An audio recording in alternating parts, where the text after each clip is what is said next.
Hello everyone, welcome to the study concept. Madhya Pradesh GK की MCQ series में आपका फिर से स्वागत है। मध्य प्रदेश की इस एमसीक्यू सीरीज का ये 24th वीडियो है। 23 वीडियो पहले ला चुका हूं, जिसमें कि मैं हर वीडियो में 25 क्वेश्चंस लेके आता हूं और बहुत ही इंपॉर्टेंट क्वेश्चंस होते हैं। और ये वीडियो टॉपिक वाइज होते हैं। मध्य प्रदेश जीके पर जो टॉपिक हैं, स्पेसिफिक टॉपिक पर ये पूरी की पूरी सीरीज चल रही है।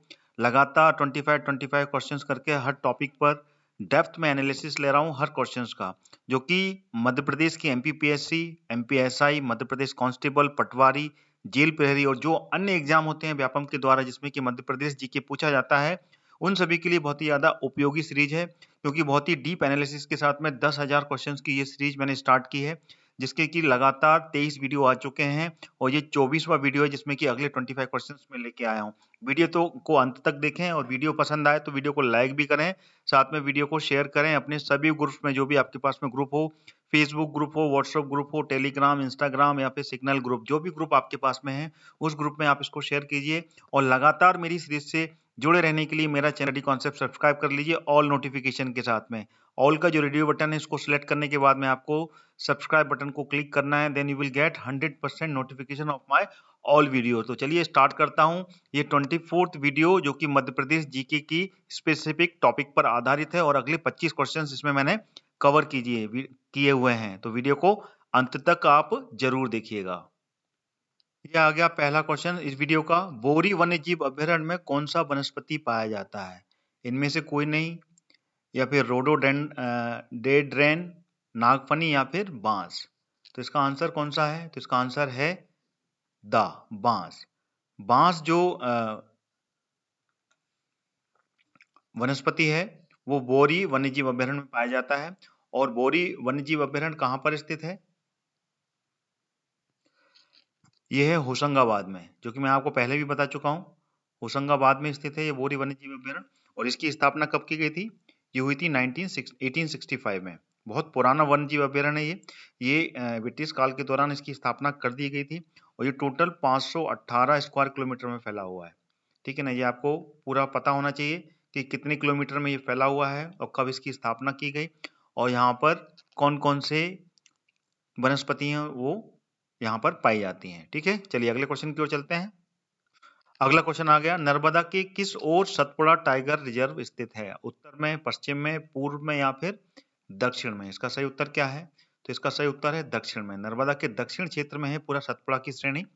ठीक है ना, तो this is the correct answer. ठीक है, और नर्मदा के उत्तर में है विंध्य। ठीक है ना, विंध्य क्षेत्र की वो जो विंध्य श्रेणी है वो उत्तर में है, विंध्य श्रृंखला, और सतपुड़ा की श्रृंखला दक्षिण में है। तो सतपुड़ा टाइगर रिजर्व कहाँ हुआ?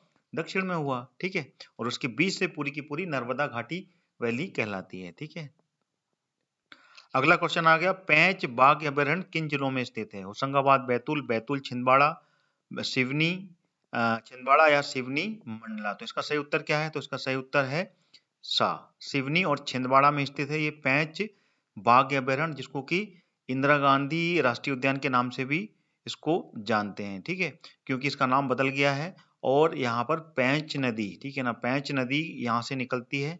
और ये पेंच राष्ट्रीय अभयारण्य जो है, बाघ अभयारण्य, ये मध्य प्रदेश के अलावा, ठीक है ना, महाराष्ट्र में भी ये फैला हुआ है। ठीक है ना, महाराष्ट्र में भी इसका हिस्सा है, यानी कि 90% मध्य प्रदेश में है और 10% जो है वो महाराष्ट्र में इसका हिस्सा आता है। ठीक है, और छिंदवाड़ा और सिवनी और छिंदवाड़ा इन दोनों के बीच से ही पेंच नदी गुजरी हुई है।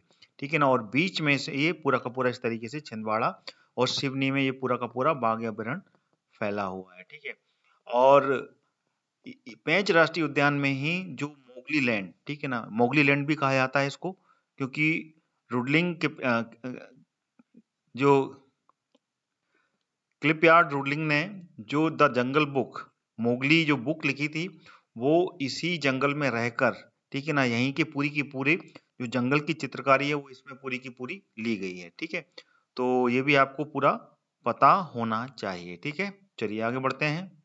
अगला क्वेश्चन आ गया, किस राष्ट्रीय उद्यान में मोगली लैंड बनाया गया है? देखिए क्वेश्चन आ गया, मैंने कल अभी पिछले क्वेश्चन में आपको बताया, तो इसका मैं ऑप्शंस में आपको बताऊंगा नहीं, आप बता सकते हैं बिल्कुल। तो वो है पेंच राष्ट्रीय उद्यान। ठीक है, अभी पिछले क्वेश्चन में ही मैंने इसका पूरा एनालिसिस आपको दिया है। ये क्वेश्चन भी उसी से मिला जुला है। मध्य प्रदेश के निम्नलिखित बाघ अभयारण्य में से कौन सी मोगली की असली भूमि रुडयार्ड किपलिंग द्वारा लिखित प्रसिद्ध जंगल बुक का क्षेत्र माना जाता है? ये भी वही क्वेश्चन है, ठीक है ना, सेम है, थोड़ा सा घूम के आया हुआ है। तो इसका आंसर है पेंच राष्ट्रीय उद्यान, ठीक है। तो this is the correct answer. अगला क्वेश्चन आ गया आपका, मध्य प्रदेश की नदियों की प्रकृति किस प्रकार की है? वर्षा पर्यांत, प्रायद्वीपीय, द्विद्वीपीय या उपरोक्त में से कोई नहीं। तो इसका आंसर है प्रायद्वीपीय। This is the correct answer, ठीक है। अगला क्वेश्चन आ गया 7वां, मध्य प्रदेश में देश की कितनी नदियां बहती हैं? सर्वाधिक, सबसे कम, मध्यम या उपरोक्त में से कोई नहीं। तो इसका सही उत्तर है सर्वाधिक। सबसे अधिक नदियां का अगर कोई राज्य है तो वो है मध्य प्रदेश, और इसका नाम दिया गया है नदियों का मायका, ठीक है ना। इसको नदियों का मायका के नाम से भी जाना जाता है, नदियों का मायका, ठीक है ना। यानी कि सबसे अधिक नदियां मध्य प्रदेश में ही बहती हैं, ठीक है। अगला क्वेश्चन आ गया, मध्य प्रदेश की किस नदी का नाम नामोदोस है? तो इसके ऑप्शन है ताप्ती, गार, नर्मदा या फिर क्षिप्रा। तो नमोदोस किसको बोला जाता है, कौन सी नदी को बोला जाता है? प्राचीन नाम है इसका, तो वो है Narmada. Narmada is the correct answer, ठीक है। और इसको नमोदोस किसने कहा था? ये कहा था टॉलमी ने, ठीक है ना। ये भी आपको पता होना चाहिए, टॉलमी के द्वारा इसको ये नाम दिया गया था, ठीक है, नमोदोस। और इसको अन्य नाम भी हैं, एक तो है सोमो देवी, सोमो देवी के नाम से भी जाना जाता है इसको, सोमो देवी। और दूसरा और कौन सा नाम है इसका? मैकाल सुता, मैकाल सुता के नाम से भी नर्मदा नदी को जाना जाता है, ठीक है। अगला क्वेश्चन आ गया, नर्मदा नदी मध्य प्रदेश में कितने किलोमीटर बहती है?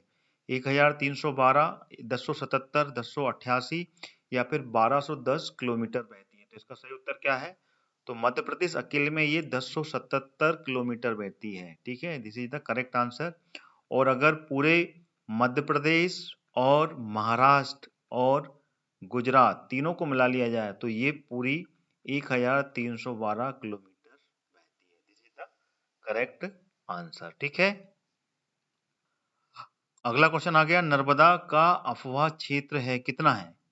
आ 93,180 वर्ग किलोमीटर, 86,340 वर्ग किलोमीटर, 82,250 वर्ग किलोमीटर या फिर 89,383 वर्ग किलोमीटर। तो इसका आंसर क्या है? इसका आंसर है ए। बहुत इंपॉर्टेंट है, ऐसे क्वेश्चंस पूछ लिए जाते हैं, बिल्कुल इंपॉर्टेंट है, इसलिए इसको आप याद कर लीजिए। 93,180 वर्ग किलोमीटर में ये नर्मदा बहती है।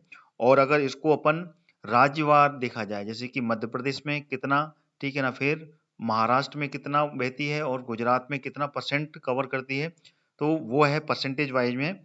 टोटल मध्य प्रदेश में जो इसका अफवाह तंत्र है वो 89.8% मध्य प्रदेश में आता है। और उसके बाद में फिर महाराष्ट्र में जो इसका हिस्सा है वो है 2.7%, क्योंकि उसके बाद महाराष्ट्र लगता है और आखिरी में फिर गुजरात से होती हुई ये खंबात की खाड़ी में गिर जाती है। तो गुजरात में इसका हिस्सा है 8.5%। तो ये एग्जैक्ट इसका परसेंटेज में रेशो है। मध्य प्रदेश में सर्वाधिक, उसके बाद में गुजरात में आती है, पहले नंबर पे महाराष्ट्र मध्य प्रदेश, दूसरे में गुजरात और तीसरे में महाराष्ट्र, ठीक है ना। तो this is the correct figure, इसको आप याद कर लीजिए, ये क्वेश्चंस पूछे जा सकते हैं, बिल्कुल वेरी इंपॉर्टेंट।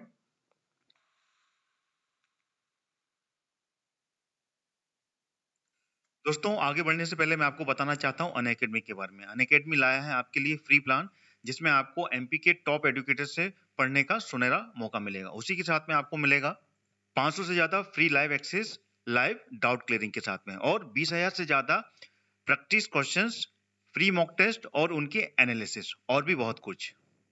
तो फ्री प्लान एक्सेस करने के लिए डाउनलोड करें अनअकैडमी का ऐप आज ही और यूज करें मेरा रेफरल कोड हरदयाल कुशवाहा, जो कि रेड कैपिटल लेटर में लिखा हुआ है। दोस्तों एक बहुत ही अच्छी गुड न्यूज है, अगर आप एमपीपीएससी प्रीलिम्स 2020 के लिए प्रिपरेशन कर रहे हैं तो अनअकैडमी अब सबके लिए लेकर आया है 5 दिन का फ्री एमसीक्यू फेस्टिवल। ये होगा 23 जनवरी से लेके 27 जनवरी तक। इसमें होंगे हर दिन 50 से ज्यादा live sessions bye top educators, और इसमें पूरा सिलेबस कवर होगा एमपीपीएससी प्रीलिम्स और अदर एग्जाम्स का। दोस्तों ये बहुत ही अच्छा चांस है अपनी प्रिपरेशन को बाकियों से आगे बढ़ने का, इसको मिस ना करें और आज ही एनरोल करें फ्री MCQ फेस्टिवल्स में। क्या आप अपनी तैयारी को मजबूत करने के लिए मॉक टेस्ट ढूंढ रहे हैं? तो अनअकैडमी लेकर आया है MPPSC प्रीलिम्स की फुल लेंथ टेस्ट। इसमें आपको मिलेंगे 50 से ज्यादा लाइव मॉक टेस्ट और एक्सेस मिलेगा 20 से ज्यादा फुल लेंथ मॉक टेस्ट का, जो कि पिछले महीने ही लाइव हुए हैं। यही नहीं, टॉप 3 रैंकर्स को मिलेगा अनअकैडमी का 1 मंथ फ्री सब्सक्रिप्शन प्लान। तो आज ही अपनी जीत की तैयारी दर्ज करें अनअकैडमी के साथ। तो आइए जान लेते हैं अनअकैडमी के प्लस बैचेस के बारे में, जो कि आपकी हर जरूरत के लिए परफेक्ट हैं। जी हाँ दोस्तों, अब अनअकैडमी के साथ में आप अपने प्रिपरेशंस के जरूरत के अनुसार बैच ज्वाइन कर सकते हैं और अपनी MPPSC प्रीलिम्स 2020 की सिलेक्शन पक्की कर सकते हैं। ये सारे बैचेस बहुत ही जल्दी शुरू हो रहे हैं और आप अपनी प्रिपरेशंस में जहां पे भी हैं वहां से आपको बहुत मदद करने वाले हैं। तो आइए जानते हैं इन सभी कोर्सेज के बारे में। जो भी प्रीलिम्स 2020 क्लियर करना चाहते हैं ध्यान से सुने, उनके लिए बहुत ही इंपॉर्टेंट न्यूज है। आपकी तैयारी के लिए अनअकैडमी लेके आया है 60 डेज का क्रैश कोर्स। इस रिवीजन बैच में होगा लाइव थ्योरी रिवीजन दिन में और रात में होगा live MCQ revision by same educators. दूसरा बैच होगा daily subjective wise MCQ live revision हर दिन। इन दोनों बैचेस में आपको 20 से ज्यादा फुल मॉक टेस्ट मिलेंगे और PDF नोट्स भी मिलेंगे। आप अपनी तैयारी के हिसाब से कोई भी बैच से पढ़ सकते हैं। अगर आप MPPSC की तैयारी शुरू कर रहे हैं और डेडिकेटेड गाइडेंस चाहते हैं तो आपको मैं foundation batch for MPPSC prelims and mains के लिए रिकमेंड करूंगा, जो स्टार्ट हो रहा है 26 जनवरी को। ये 10 मंथ का कोर्स है। इसमें आपको मिलेगी live access with top educators, PDF revision notes और वीकली मेगा क्विज। इन सभी कोर्सेज के लिंक मैंने वीडियो के डिस्क्रिप्शन बॉक्स में डाल दिए हैं। अनअकैडमी पर आप एक ही सब्सक्रिप्शन में पा सकते हैं सभी कोर्सेज का एक्सेस। अब एक MPPSC का सब्सक्रिप्शन और सारे कोर्सेज आपके मोबाइल में। क्या आप रिवीजन कर रहे हैं और अपना रिवीजन अपनी स्पीड में करने के लिए आप रिकॉर्डिंग रिवीजन बैच ज्वाइन कर सकते हैं। संपूर्ण ज्ञान में आपको सारे रिकॉर्डेड रिवीजन सेशन मिलेंगे, जिनमें आप अपने पेस के हिसाब से पढ़ सकते हैं डाउट क्लियरिंग के साथ में। और संकल्प बैच में आपको मिलेगा डेडिकेटेड डाउट क्लियरिंग आपके रिवीजन को बूस्ट करने के लिए। रिवीजन इज वेरी इंपॉर्टेंट, इसलिए आज ही ज्वाइन करें इस सारे बैचेस को। जिन लोगों ने प्रीलिम्स 2020 क्लियर कर लिया है उन सभी को मेरी तरफ से मैनी कंग्रेचुलेशंस, बहुत बहुत बधाई। अब आप अपने मेंस की तैयारी में बिल्कुल भी चूक ना करें। आप लोगों के लिए अनअकैडमी लेकर आया है स्वप्न पूर्ति बैच, जिसमें आपको 35 दिनों में MPPSC मेंस की कंप्लीट प्रिपरेशन कराई जाएगी with dedicated answer writing practice के साथ। तो आज ही अपनी सफलता की सीढ़ी को एक कदम और आगे बढ़ाएं अनअकैडमी के साथ में। अनअकैडमी का सब्सक्रिप्शन लेने के लिए बस आपको प्ले स्टोर पर जाना है और अनअकैडमी का लर्निंग ऐप डाउनलोड करना है।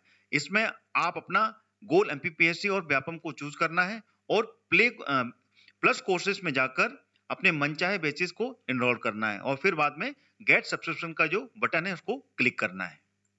इंस्टेंट 10% का डिस्काउंट पाने के लिए मेरा रेफरल कोड, जो कि रेड कलर में कैपिटल लेटर में लिखा हुआ है हरदयाल कुशवाहा, उसको एंटर करना है। तो देर किस बात की है दोस्तों, आज ही डाउनलोड करें अनअकैडमी का लर्निंग ऐप और MPPSC एंड व्यापम क्रैक करने के लिए तैयार हो जाएं। Let's crack it. अगला क्वेश्चन आ गया, निम्न में से कौन कौन सा जलप्रपात नर्मदा नदी बनाती है? कपिलधारा, दुग्धधारा, मंदार, दर्दी, धुआंधार और सहस्त्रधारा, उपरोक्त सभी। तो इसका सही उत्तर क्या है? तो इसका सही उत्तर है डी, उपरोक्त सभी। जो जितने भी ऊपर के जलप्रपात इसमें दिए हुए हैं ये सारे जलप्रपात नर्मदा नदी पर बनते हैं। कपिलधारा और दुग्धधारा बिल्कुल जब नदी की शुरुआत होती है उस समय ही ये दोनों जलप्रपात मिलते हैं। उसके बाद में ये धुआंधार, ठीक है ना, ये जबलपुर में मिलता है। और सहस्त्रधारा ये जो है ये खरगोन में, ठीक है ना, ये खरगोन में है सहस्त्रधारा। और ये भेड़ा घाट में, ठीक है ना, भेड़ा घाट जबलपुर की जो तहसील है वहां पर मिलता है। और मंदार और दर्दी जलप्रपात ये हांडिया के पास में जो बड़वा का क्षेत्र है वहां पर ये दोनों जलप्रपात मिलते हैं। तो इस तरीके से ये सारे के सारे जलप्रपात मध्य प्रदेश नर्मदा नदी पर ही बनते हैं। ठीक है, चलिए आगे बढ़ते हैं। अगला क्वेश्चन है, नर्मदा की कुल कितनी सहायक नदियां हैं? 36, 41, 44 या फिर 46? तो इसका सही उत्तर कौन सा है? तो इसका सही उत्तर है 41। This is the correct answer. 41 सहायक नदियां हैं जो कि मध्य प्रदेश में नर्मदा की ये सहायक नदियां हैं। अच्छा, इसमें सबसे बड़ी बात यह है कि इसमें दक्षिण की ओर से, ठीक है ना, जैसे कि उत्तर की ओर से जब आती हैं, उत्तर में विंध्य क्षेत्र से जो आती है वो 22 नदियां हैं, और 19 नदी जो है वो सतपुड़ा के क्षेत्र से आती है, यानी कि सतपुड़ा की पहाड़ी से, और बीच में है ये नर्मदा। तो इस तरफ से 19 नदियां और इधर से 22 नदियों का संगम नर्मदा में होता है। तो टोटल 41 नदियां इस तरीके से हो गई। तो इसमें जो प्रमुख नदियां हैं उसमें है हिरनी, कोलार, तदोनी, मान, हथनी, उरी, बारना, शक्कर, दूधी, तवा, गंजल और गोई। तो इस तरीके से ये कुल मिलाकर 41 सहायक नदियां हैं, ठीक है ना। इनको नाम भी आपको, कुछ मुख्य नदियों के नाम तो आपको याद ही रखने पड़ेंगे, क्योंकि कुछ ना कुछ एक ना दो नदियों के नाम पूछ ही लेता है, जैसे शक्कर, हथनी, दूधी, ये नदियां मुख्य हैं जिनका नाम हमेशा क्वेश्चंस में पूछा जाता है, ठीक है। अगला क्वेश्चन आ गया, नर्मदा नदी इसका निर्माण करती है, डेल्टा का, ठीक है ना, सकवा का, एस्टुरी का, और या उपरोक्त सभी का। तो इसका जो सही उत्तर है वो कौन सा है? तो इसका सही उत्तर है एस्टुरी। नर्मदा नदी जब खंबात की खाड़ी में गिरती है, खंबात की खाड़ी में पहले ही बता चुका हूं आपको, तब ये एस्टुरी का निर्माण करती है। तो this is the correct answer, ठीक है। अगला क्वेश्चन आ गया, ताप्ती नदी का उद्गम कौन से जिले से है? होशंगाबाद, हरदा, बैतूल या फिर छिंदवाड़ा। तो इसका सही उत्तर है बैतूल। बैतूल की मुलतई से, मुलतई से इसका उद्गम है, और ये पूर्व से पश्चिम की ओर बहती है। याद रखिएगा, पूर्व से पश्चिम की ओर बहने वाली मध्य प्रदेश में 3 नदियां हैं। एक तो है नर्मदा, दूसरी है ताप्ती, और तीसरी है माही नदी। 3 नदियां हैं जो कि पूर्व से पश्चिम की ओर बहती हैं, और ये मुलतई तहसील से इसका उद्गम है, ताप्ती का। और ये टोटल 624 किलोमीटर का सफर तय करती है, और मध्य प्रदेश के अलावा ये महाराष्ट्र, ठीक है ना, 2 राज्यों से होकर बहती है, ठीक है। और ये भी खंबात की खाड़ी में जाके गिरती है, ये आपको याद होना चाहिए, खंबात की खाड़ी में। और ये भी एस्चुरी का निर्माण करती है, ठीक है। एस्चुरी को हिंदी में बोलते हैं ज्वार, ठीक है। क्लियर हो गया? चलिए आगे बढ़ते हैं। अगला क्वेश्चन आ गया, चंबल नदी का उद्गम कहाँ है? देखिए, अब सारे क्वेश्चंस नदियों पर आ रहे हैं, ठीक है ना। मध्य प्रदेश की जितनी नदियां हैं, अब वो टॉपिक बदल गया है। पहले पूरे की पूरे अभ्यारण्य और सेंचुरी पर थे, इससे पिछले जो 2-3 वीडियो बने। अब आपको पूरी की पूरी मध्य प्रदेश की नदियों पर पूरे क्वेश्चंस मिलेंगे। तो डीप एनालिसिस आपको मध्य प्रदेश की नदियों पर मिलने वाला है, ठीक है। तो लगातार देखते रहिए वीडियो, और पसंद आए तो वीडियो को लाइक भी कीजिए, लाइक बटन जरूर दबाइए। साथ में वीडियो को शेयर भी कीजिए, जिससे कि अन्य लोग भी जो तैयारी कर रहे हैं एमपीजीके की, वो इस वीडियो को देख पाएं। और लगातार देखने के लिए मेरा चैनल सब्सक्राइब कर लीजिए ऑल नोटिफिकेशन के साथ में। तो बताइए, चंबल नदी का उद्गम कहाँ से है? भिंड, रतलाम, महू या फिर उज्जैन। तो इसका सही उत्तर क्या है? तो सही उत्तर है Mhow. Mhow is the correct answer. और महू कहाँ पर है? ये है इंदौर में, ये ध्यान रखिएगा। इंदौर के महू में ये चंबल नदी का उद्गम है। और ये कौन सी पहाड़ी से निकलती है? ये निकलती है जाना पावा। जाना पावा की जो पहाड़ी है वहां से निकलती है, और ये मध्य प्रदेश की चौथी सबसे ऊंची पहाड़ी है, ठीक है ना। इसकी जो ऊंचाई है वो 181 मीटर है, ठीक है, ये ध्यान रहे। क्लियर हो गया? और ये मालवा का पठार, ठीक है ना, मालवा का पठार का क्षेत्र आता है, और वहां से ये निकलती है। और इस पर 3 बांध हैं, ठीक है ना। उसके बारे में भी आपको जानकारी मेरी पिछली वीडियोस में मिल जाएगी, कौन कौन से बांध हैं इस पर, चंबल नदी पर, ठीक है। चलिए आगे बढ़ते हैं। अगला क्वेश्चन आ गया, निम्नलिखित में से कौन सी नदी पश्चिम की ओर बहती है? गंगा, नर्मदा, गोदावरी या फिर यमुना नदी। तो सीधी सी बात है, सिर्फ नर्मदा जो नदी है यही पश्चिम की ओर बहती है, करेक्ट। अगला क्वेश्चन आ गया, निम्न में से कौन सी नदी नर्मदा के समानांतर बहती है? कैन नदी, बेतवा नदी, सोन नदी या फिर ताप्ती नदी। तो इसका सही उत्तर कौन सा है? तो इसका सही उत्तर है ताप्ती नदी। तो ताप्ती नदी है वो नर्मदा के समानांतर बहती है, मतलब कि नर्मदा भी पूर्व से पश्चिम की ओर बहती है, और ताप्ती नदी भी पूर्व से पश्चिम की ओर बहती है, ठीक है। बाकी कैन नदी, बेतवा नदी और सोन नदी ये उत्तर की ओर इनका अफवाह तंत्र है, ठीक है ना। कैन नदी जो कि कैमूर की पहाड़ी से निकली है, बेतवा नदी जो कि कुमरा गांव से निकली है, सोन नदी जो कि अमरकंटक के अनूपपुर से निकली है, ठीक है। चलिए आगे बढ़ते हैं। अगला क्वेश्चन आ गया आपके सामने, मध्य प्रदेश की इस नदी पर जल का चूलिया झरना बनता है। चूलिया जो झरना है वो कहाँ बनता है? कौन सी नदी पर बनता है? चंबल नदी पर, बेतवा नदी पर, बीहड़ नदी पर या फिर सिवना नदी पर। तो इसमें से सही उत्तर कौन सा है? तो वो है चंबल। चंबल नदी पर बनता है ये चूलिया जलप्रपात, ठीक है ना। और ये कहाँ बनता है? ये कोटा, राजस्थान में जो कोटा है वहां पर भैंसा रोड पर ये 18 मीटर ऊंचा ये झरना है जो ये चंबल नदी बनाती है, ठीक है। बाकी बेतवा नदी और बीहड़ नदी, ये बीहड़ नदी कहाँ है? ये रीवा में है। और शिवना नदी कहाँ है? ये मंदसौर में है शिवना नदी। और बेतवा नदी ये रायसेन से निकलती है, ठीक है ना। चलिए आगे बढ़ते हैं। अगला क्वेश्चन आ गया, निम्न में से सही जोड़े को छांटिए। नर्मदा, अनूपपुर, चंबल, शहडोल, ताप्ती, काकड़ी बर्री, उपरोक्त सभी सही है। तो इसका सही सही जोड़े कौन सा है इसमें से? तो इसका सही उत्तर है नर्मदा, अनूपपुर, ये इसका सही जोड़ा है, ठीक है ना। इसके अलावा बाकी चंबल जो है, ये चंबल की जगह आना चाहिए यहाँ पे जाना पावा, जाना पावा आना चाहिए या फिर महू आना चाहिए, ठीक है ना। ताप्ती, यहाँ पर काकड़ी बर्री नहीं आना चाहिए, यहाँ पर आना चाहिए बैतूल या फिर मुल्तई, ठीक है ना। बैतूल या मुल्तई आना चाहिए, ठीक है ना। काकड़ी बर्री जो है ये है छिप्रा नदी, ठीक है ना। यहाँ पर आना चाहिए, काकड़ी बर्री से निकलती है छिप्रा नदी, ठीक है। क्लियर हो गया। चलिए आगे बढ़ते हैं। अगला क्वेश्चन आ गया आपके सामने, बेतवा नदी का उद्गम स्थल कौन सा है? शिवपुरी, वर्धन शिखर, लखना या फिर कुमरा गांव। तो जैसे कि मैं आपको पहले ही बता चुका हूँ पिछले क्वेश्चन में, कुमरा गांव से बेतवा नदी का उद्गम है। और ये कुमरा गांव कहाँ पर है? ये है रायसेन जिले में, रायसेन जिले से निकलती है ये। और रायसेन जिला किस संभाग में आता है? ये आता है भोपाल संभाग में, ठीक है ना। भोपाल का निकटवर्ती ये जिला है, ठीक है। तो this is the correct answer. Betwa को मध्य प्रदेश की गंगा भी बोला जाता है, ठीक है, ये याद रखिएगा। अगला क्वेश्चन आ गया, निम्न नदी द्वारा बनाए गए खड़दस्यु की आश्रय स्थली है कौन सी है? वो है वैनगंगा, सोन, चंबल या फिर बेतवा। तो इसका जो सही उत्तर है वो कौन सा है? तो वो है चंबल, ठीक है ना। चंबल के द्वारा जो बीहड़ बनाए गए हैं उसको खड़दस्यु की आश्रय स्थली बोला जाता है, यानी कि डाकुओं की आश्रय स्थली उसको बोला जाता है। चंबल नदी ने ये बीहड़ों का निर्माण किया है। अगला क्वेश्चन आ गया आपके सामने, निम्न नदियों की लंबाई के संबंध में असत्य कथन कौन सा है? चंबल नदी जो कि 965 चलती है, या फिर ताप्ती नदी जो 724 चलती है, या सोन नदी 780, या फिर बेतवा 365। तो इसमें से असत्य कथन जो है वो बेतवा है, बाकी सब ट्रू है, ठीक है ना।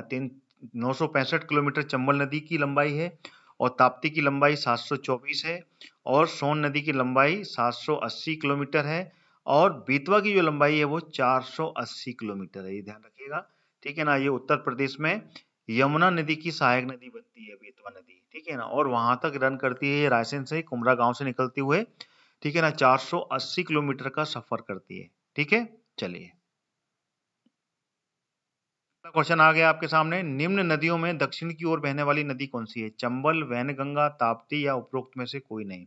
तो दक्षिण की ओर बहने वाली जो नदी है वो है वैनगंगा नदी, this is the correct answer. Wainganga नदी जो कहाँ से निकलती है? ये निकलती है सिवनी से, ठीक है ना। उस वैनगंगा नदी पर ही है मिट्टी का बांध, जो मिट्टी का पहला बांध बना था वो वैनगंगा नदी पर ही बना था, ठीक है। चलिए अगला क्वेश्चन आ गया, कुंवारी नदी का उद्गम स्थल कहाँ पर है? शिवपुरी के पठार, लाहार, उपरोक्त में से कोई नहीं, या फिर भिंड। तो इसका सही उत्तर है शिवपुरी का पठार। शिवपुरी के पठार से निकलती है कुंवारी नदी, this is the correct answer. और ये कुंवारी नदी किससे जाके मिलती है? ये सिंध नदी से जाके मिलती है, सिंध नदी की ये सहायक नदी बनती है। और सिंध नदी जो है ये बेतवा में मिल जाती है, ठीक है ना। और बेतवा किससे मिलती है? बेतवा मिलती है यमुना नदी से, ठीक है। चलिए आगे बढ़ते हैं। अगला क्वेश्चन आ गया, मध्य प्रदेश की सबसे बड़ी नदियों का समूह कौन सा है? नर्मदा, चंबल, नर्मदा, सोन, बेतवा, नर्मदा, ताप्ती, काली सिंध, या नर्मदा या बेतवा, सोन, ताप्ती और बेतवा। तो इसका जो सही उत्तर है वो है नर्मदा, चंबल, और ये दोनों नदियां हैं ये सबसे बड़ी नदियों का समूह है, क्योंकि नर्मदा जो है ये 1312 किलोमीटर है, और चंबल जो है ये 965 किलोमीटर बहती है। तो ये सबसे बड़ा समूह है नदियों का, ठीक है। चलिए आगे बढ़ते हैं। तो ये तो टोटल 25 क्वेश्चंस इस वीडियो के आपको मैंने कंप्लीट कर दिए। वीडियो कैसा लगा कमेंट करके जरूर बताएं, वीडियो को लाइक भी करें और वीडियो को शेयर भी करें। और इसके अलावा आप लगातार मेरी सीरीज से जुड़े रहें, जिससे कि आपको पूरे के पूरे जितने भी वीडियोज मैं बना रहा हूँ मध्य प्रदेश जीके के, वो पूरे के पूरे टॉपिक वाइज आपको पूरा एनालिसिस मिलेगा, और हर क्वेश्चन का आपको यहाँ पे एनालिसिस मिलने वाला है। तो लगातार जुड़े रहने के लिए मेरा चैनल स्टडी कॉन्सेप्ट सब्सक्राइब कर लें, ऑल नोटिफिकेशन के साथ में। ऑल का जो रेडियो बटन है वो सेलेक्ट करने के बाद में आपको सब्सक्राइब बटन को क्लिक करना है, then you will get 100% notification of my all videos, जिससे कि आप सारे वीडियोस देख पाएंगे। एमपीपीएससी की भी सीरीज चल रही है मेरी इसके साथ में, और साथ ही साथ में एमपीपीएससी के टॉपिक भी लेके आ रहा हूँ। मध्य प्रदेश कांस्टेबल की भी प्रीवियस पेपर की एनालिसिस की सीरीज चल रही है, और साथ में कंप्यूटर जीके की भी चल रही है। तो लगातार ये सारी सीरीज देखने के लिए मेरा चैनल स्टडी कॉन्सेप्ट आप सब्सक्राइब कर लें ऑल नोटिफिकेशन के साथ में। तो thank you so much to watching my this video. अगला वीडियो लेके फिर हाजिर होऊंगा मध्य प्रदेश जीके पर। लगातार जुड़े रहिए, लगातार मेरा चैनल स्टडी कॉन्सेप्ट देखते रहिए, उससे प्लेलिस्ट से आप सारे वीडियोस देख सकते हैं। Thank you so much. कल फिर मैं हाजिर होऊंगा अगला वीडियो लेकर। जय हिंद, जय भारत।